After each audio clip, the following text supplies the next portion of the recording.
Hello friend, नमस्ते, प्रणाम। आज मैं आप लोग के बीच में बहुत ही प्यारा सा नाच गीत लेके आई हूँ। अगर पसंद आए तो ज्यादा से ज्यादा शेयर करना और चैनल को सब्सक्राइब कर लेना।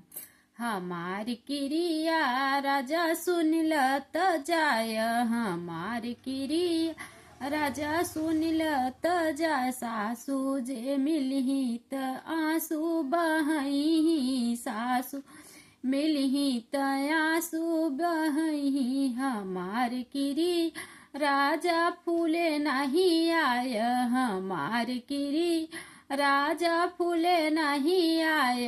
हमार किरी राजा सुन ल त जाय, हमार किरिया राजा सुन त जाय। जेठनी जे मिलही त हमरे बतही, जेठनी मिलही त हमरे बतही।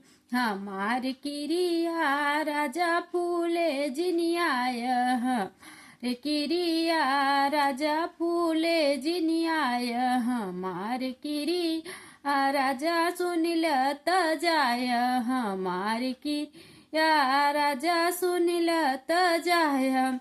ननदी जे मिलही त या लगही, ननदी जे मिलही त या लगही। हमार किरिया भरम ए न आय, हमार किरिया भरम आय।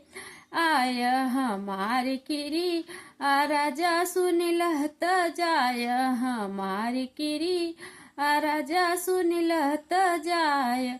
छोटी जे मिलही त हमरे बतही, छोटी मिलही त हमरे बतही। हमार किरिया बहकाए जिनियाय, हमार किरिया बहकाए जिनियाय। हमार किरिया राजा सुन ल त जाय, हमार किरिया राजा सुन ल त जाय। गीत पसंद आए तो गीत को आप लोग ज्यादा से ज्यादा शेयर करना, चैनल को सब्सक्राइब कर लेना। मिलते हैं नेक्स्ट वीडियो में, तब तक के लिए जय श्री कृष्णा, जय श्री राधे।